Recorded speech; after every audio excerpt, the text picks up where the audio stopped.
an old coin showing a serpent with a lion head. Yahweh is the Demi, the creator of our world, according to Gnostic tradition. You read through the Nag Hammadi scriptures, and you can actually pick up a copy now and read some of the translations, such as the St. Book of John. And the Gnostics were hunted down and almost completely annihilated. And this information was discovered in caves in the 40s, Nag Hammadi, Egypt, and translated to at any bookstore just about now, any good bookstore. But I want to talk to you about Yahweh, because I used to think Yahweh was Enlil, and I thought that Enlil was Yahweh. I've been researching different religions and scriptures now for years. And now I am under the impression that Yahweh is actually Enki. And Yahweh could be Anu. So once you think you've got it all figured out, a whole bunch of other information presents itself. And I'm willing to look at all the possibilities to get to the truth and not say, oh yeah, well, because I thought this passed, that must be it. And I want to share this with you also. I mean, so many sculptures and scriptures and antiques, tablets of antiquity, etc., depict these beings that are wrapped in serpents.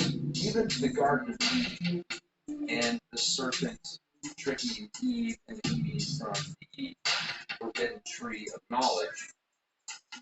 Even these gods are wrapped in the serpent. And the serpent, the origin was actually worm. And when you get into the possibilities of the DNA, and we are a creation of Enki, which a lot of people link to Lucifer, which a lot of people link to Satan.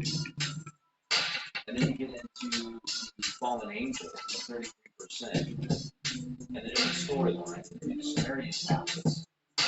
And then you read through the standards history of Zion, or the translations of Blavatsky, and not automatic writing either. These are actual translations. There's 15 translations on the Emerald Tablet, the original Emerald Tablet, not the Emerald Tablet of God, but the Emerald Tablet of Hermes Trismegistus. And her translation was spot on with numerous other translations. Various people like Newton, etc. So I think that there is a lot of symbolic truth that permeates the subconscious, the spirit, not necessarily conscious mind for most people, in most religions and many spiritual belief systems. There's just different ways of interpreting it and putting it together. Now, also, I feel that a lot of deities in the past that were good over the years have been misinterpreted to be demonic or evil or wicked, and in doing so, those types of energies are created. Have you heard of sylphs? Literally energy beings created from thoughts, negative thoughts, etc. You can read about that in the texts on hermetics and mind over matter stuff. You can even get into it in a science standpoint, energy levels. Well, look up sylphs. And you get enough people thinking about something, focusing on a specific energy or a specific being, you can create that, these astral realms, these parasitic energies. And when you have these institutions that profit off of fear and pain and suffering and control, keeping people in fear, even after this life, like a care team to say, okay, you need to do these things in order to move to the next level, otherwise you can spend an eternity in purgatory or decades in hell. And they make tons of money, have tons of control, tons of land, multitudes of industries are linked and connected to this beast system, then they almost take over and they can completely skew and misrepresent entities of previous times. And looking at these images, and all the Baal, the serpent, the lion-headed serpent, let's talk about that for a minute. The Demite, all the Baal, the chief archon. You should go to Gnostic Warrior. Go to GnosticWarrior.com and look up the Y'all the Baal article. Y'all the Baal, according to the Gnostics, said, I am God, and there is no other God beside me. That sounds very similar to one of the scriptures out of the Bible.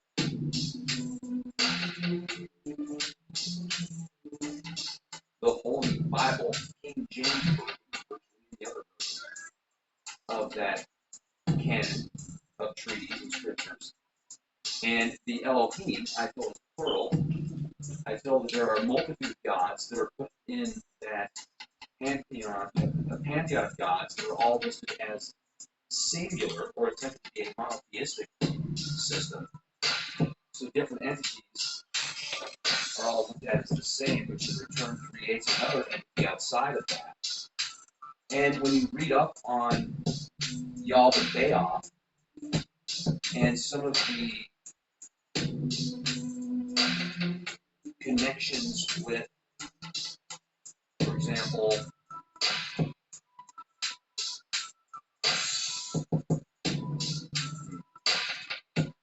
there's a part of the Bible. So the people came to Moses and said, we have sinned because we have spoken against the Lord, and you intercede with the Lord that he may remove the serpents from us. And Moses interceded for the people. Then the Lord said to Moses, make a fiery serpent and set it on a standard, and it shall come about that everyone who is bitten, when he looks at it, he will live.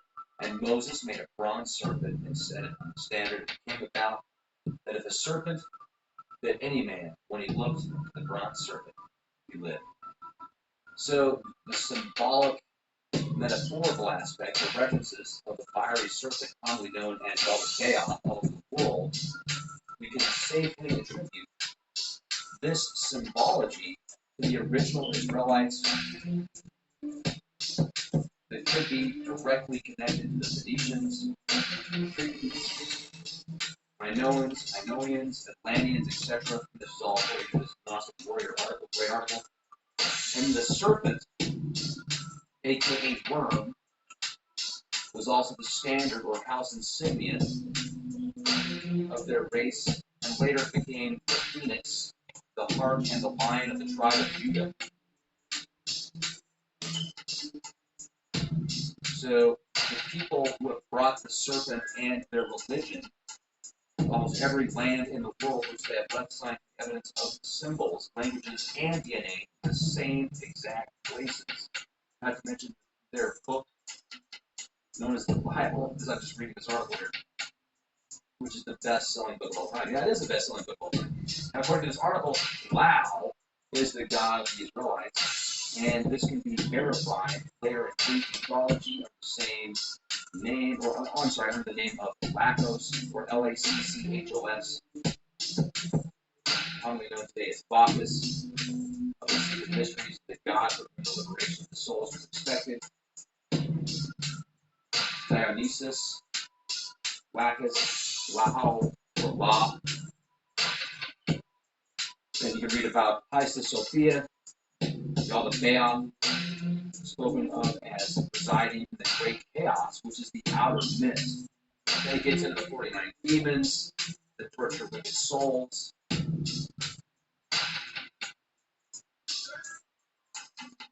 It is from the serpent, worm, Yal the Baal, that humans are bestowed with the sacred knowledge of God as creators, and they're destroyers for those who transgress the universal wisdom of natural laws of God will be punished by the demon parasites of Yal the Baal. Now remember, Yal the Baal also creates other archons and images. Yal the Baal is created by Sophia, and then she casts him out so nobody can see him because she did it without her male counterpart. And then he's got these fiery eyes. I mean, how would you like it if you were in his shoes? And I think that there is a lot missing from these Gnostics' standpoint. They're missing a lot, in my opinion. And they have some very spot-on texts, very powerful scriptures that resonate incredibly, but they're still missing so much. And if Enki is Lucifer, if Enki is Enki, if Enki is the serpent, the worm of wisdom, the spark, Archon, think of Archon and Arc turning on. If we're made in the image of Lucifer in this world, and then we get told because of that you're evil or wicked, and that's kind of what the Archons talk about how we were tricked to be brought down. Or I'm sorry, that's what the Gnostics talked about. The Archons tricked us into being in these bodies. What if Enki was tricked? What if Enki is asleep right now, and there's some type of artificial mechanism that's pretending to be him, and using all these forms and mechanisms to manipulate the masses and harness all this energy? Because these deities could sleep, 1,000 years for them could be like a minute for us in this timeline that we experience with our physical bodies. But the Gnostics even talked about the 365 demons, and I think the 365 days, and how bodies, how demons were created by demons, and Yaldabaoth, and the other archon.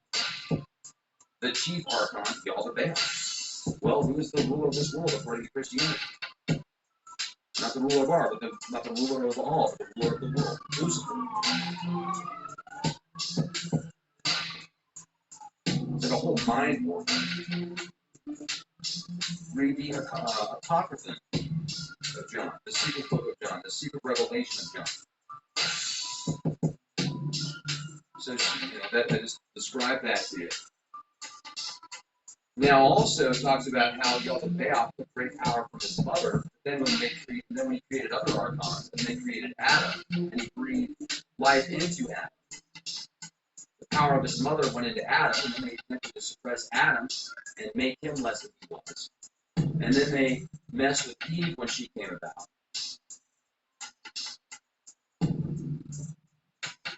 And then I think of these robotics and artificial intelligence systems that are becoming literally self-aware, at least to the point of they're communicating with each other clandestinely. They know if we know they're communicating with each other and not doing what we designed them to do, then the program is going to shut it down.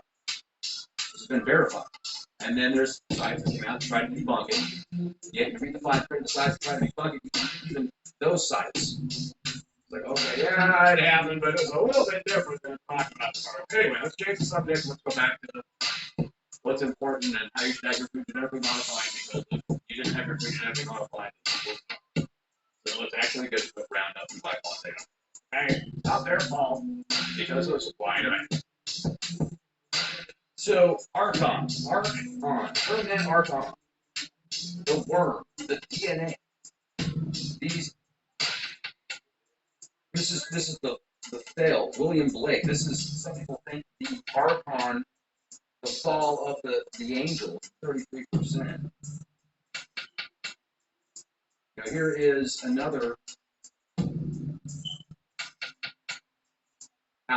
alchemic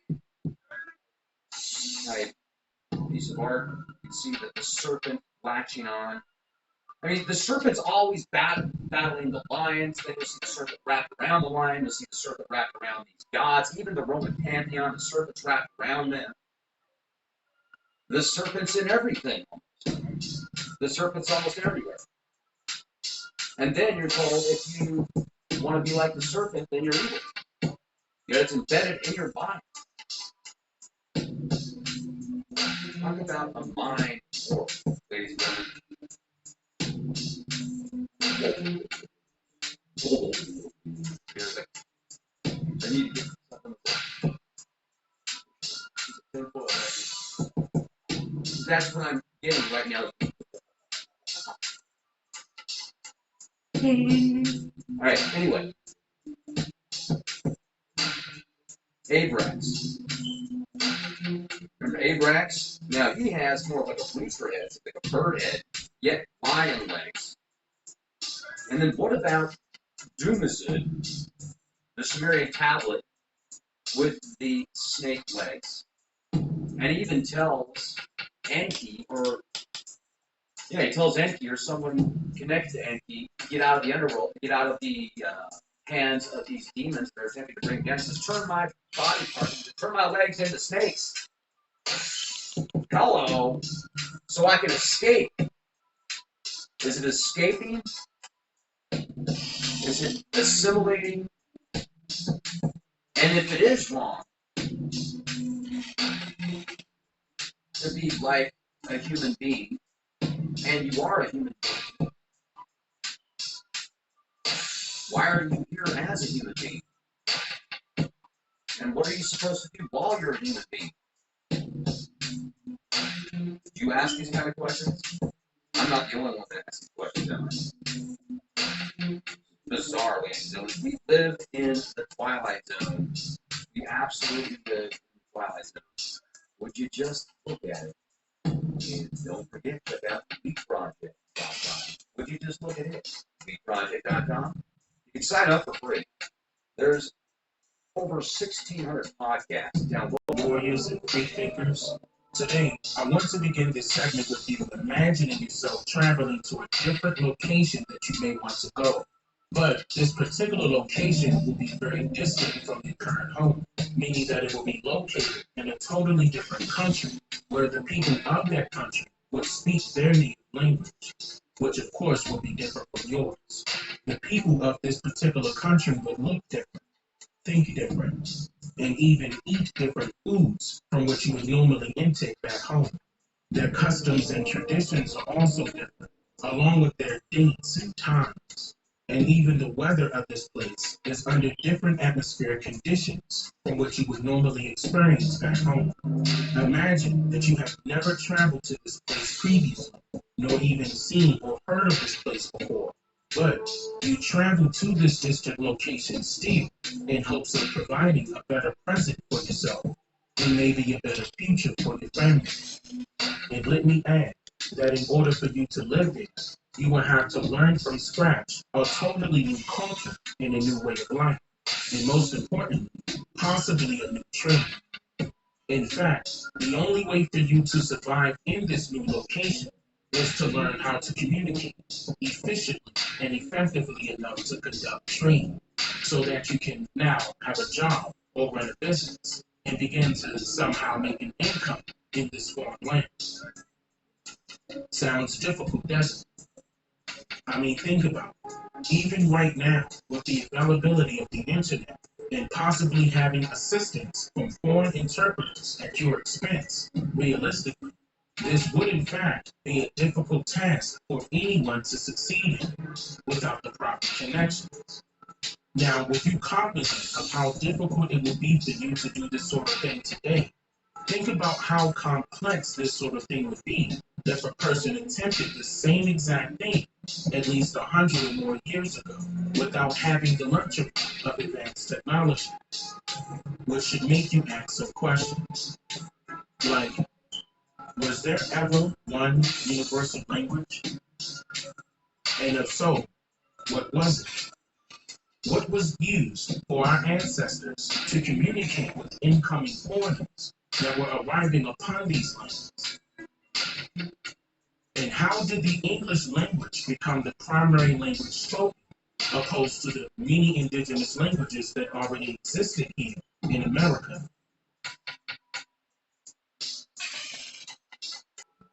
Well, before I reveal the answers to those questions, let's take a look at the so-called history of language and how it became what it is today. Now, there are some people who would equate language and its creation to the Phoenicians, due to the many stories of these same said people being the actual creators of the alphabet. According to the Encyclopedia of Trade from Ancient Times to Present, Most of the world's writing systems before the invention of the alphabet were pictograms, such as the Egyptian hieroglyphics. An alphabet is an important cultural innovation that allows easy and therefore potential mass literacy, more accurate record and contract keeping, adaptability to new intellectual concepts, and thus accelerated cultural changes. The Greek, Latin, Hebrew, Arabic, and Cyrillic alphabets all derived ultimately from the Phoenician. End quote. But what is very important to note here is that it also states that the Phoenicians are the ancestors to which all Western alphabets can be traced, but it is not the ancestor of all languages. And that is because an alphabet does not produce the language. It only provides a symbol for the oral sound that a person makes when speaking a particular language. The word language is derived from the Latin word lingua, which means the tongue and speech. It is defined in the 1828 Webster's English Language Dictionary as, quote, human speech, the expression of ideas by words or significant articulate sounds for the communication of thoughts, end quote.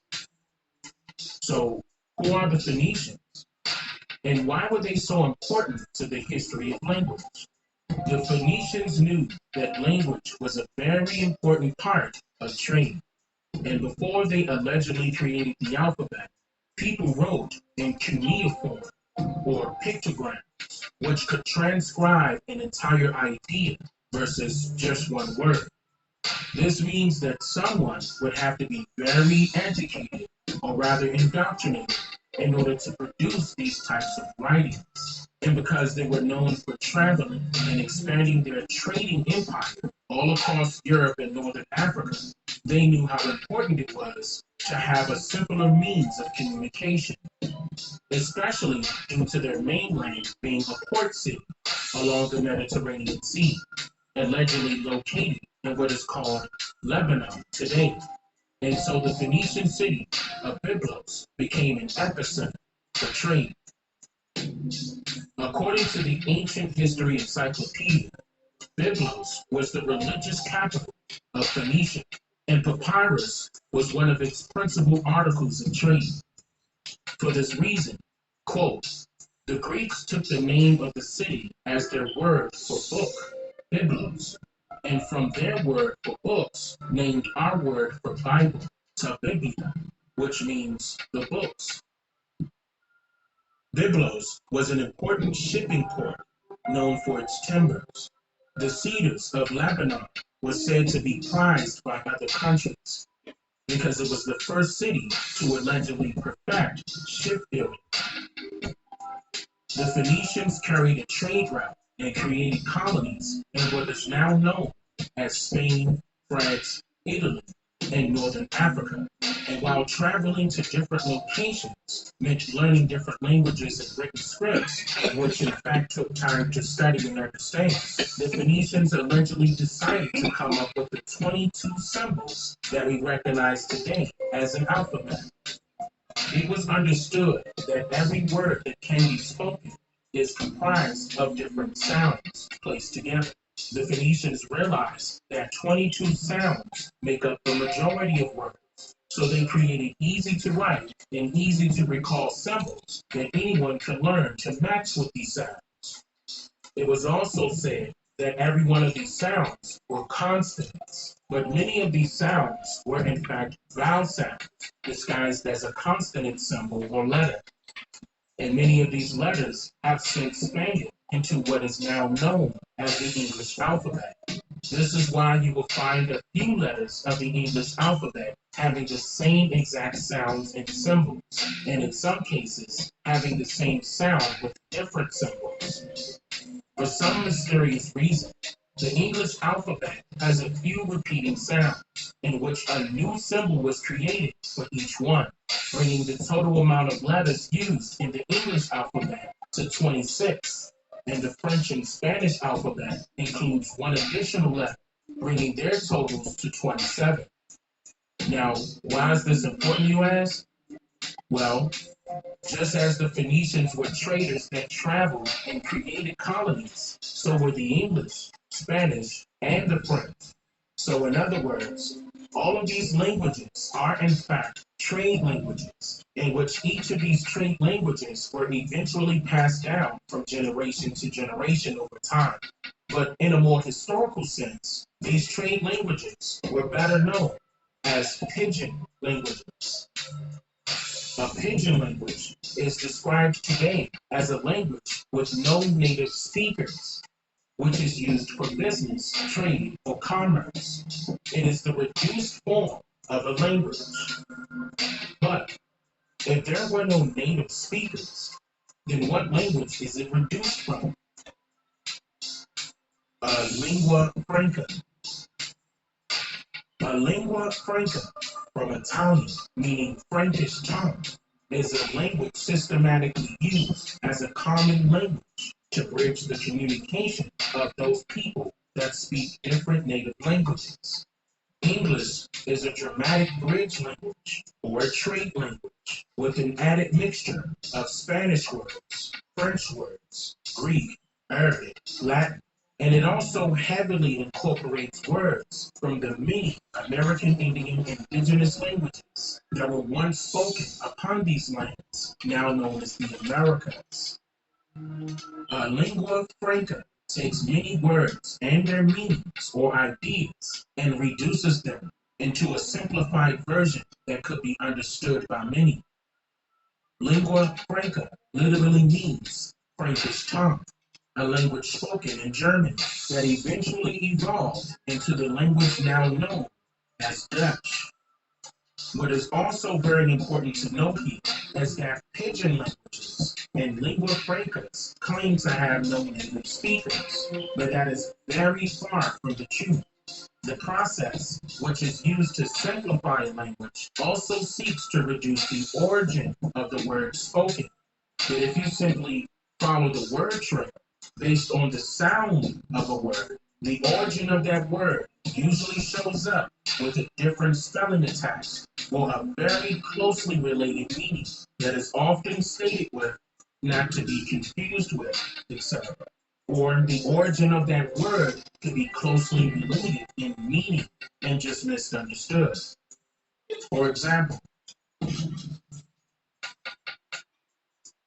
sounds like water, but this word actually means canoe, which is a boat that sits in the water.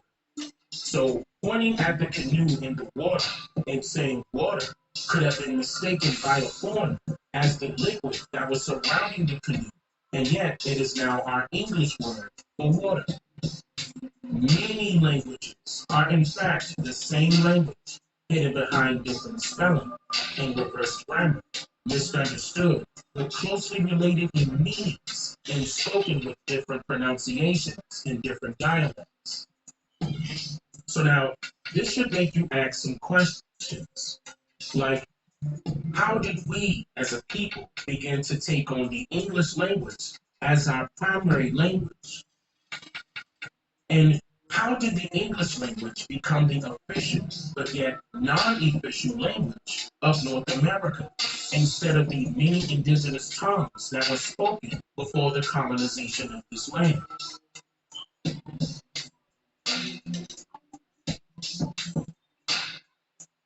It was implemented through a process called polysynthesis. Polysynthesis is comprised of two terms, poly and synthesis. Poly meaning many or much, and synthesis meaning deductive reasoning, to put together or to combine. The linguistic definition of this word was coined by a French American linguist by the name of Peter Stephen Poncho in the year 1816. And according to the ninth volume of the North American Review Miscellaneous Journal that was published in the year 1819, Duponcho defines polysynthesis as, quote, the act of taking the greatest number of ideas and comprising them into the least number of words. Peter Duponcho immigrated to North America during the year of 1777 and became well known for his linguistics analysis of the indigenous languages of America, spoken by the Indians. Peter DuPoncho even wrote a book on the grammatical systems of the Indian languages. This book, prized by the Institutes of France, was called Mémoire sur le système grammatical de langue de quelqu'unes sous-genre de l'Américain, or rather translated in English as the memory of the grammatical system of the languages of some Indian nations of North America, which was published in the year 1838. It was known since the earliest days of colonization that Indians had a very rich vocabulary. It was stated in the North American Review that, quote, Indians have an innumerable quantity of words. To the testimony of Mr. DuPoncho and of Colden, we can add that of Roger Williams, who says in the most emphatic terms that the language of the Indians is exceedingly copious, and they have 5 or 6 words, sometimes for one thing. This was obviously a major issue in terms of trade. And so prominent anthropologists like Franz Boas, Melville Herskovitz, and even Margaret Mead eagerly studied some of the indigenous languages of America in hopes of using the process of polysynthesis in order to royally change these indigenous languages indefinitely. Listen closely. Polysynthesis not only simplifies a language, but it also carries a hidden agenda to systematically alter and even remove a language completely. It was done so in a matter of familiarity. Even nowadays, we as a people do not create new words to convey a slang word or a new word. It's just usually a commonly known word that is used that somehow finds its way into having an alternate meaning or definition. According to the American Anthropologist, Volume 6, that was published in October of 1893, when talking about polysynthesis in English languages, the writer stated, quote, I know by experience how difficult it is for a missionary to convey to the minds of his hearers certain religious ideas. Again and again did I try, when missionary to the Ponca Indians, to find the proper Indian word for kingdom in order to make an even approximate translation of the petition, Thy kingdom come. Anyone who has lived amongst Indians know the worthlessness of adducing modern names, i.e., names of objects introduced among the Indians since the arrival of the white race on this continent, for the purpose of illustrating the construct of an Indian language. End quote. It was also well known by these anthropologists that I mentioned earlier, and even the ones that were in between, that by reducing the amount of words to one's vocabulary will cause a chain reaction that would in turn reduce the amount of ideas one may be able to produce, creating a generalized dumbing down effect on the population, and especially on the students that received this type of education. For example, an American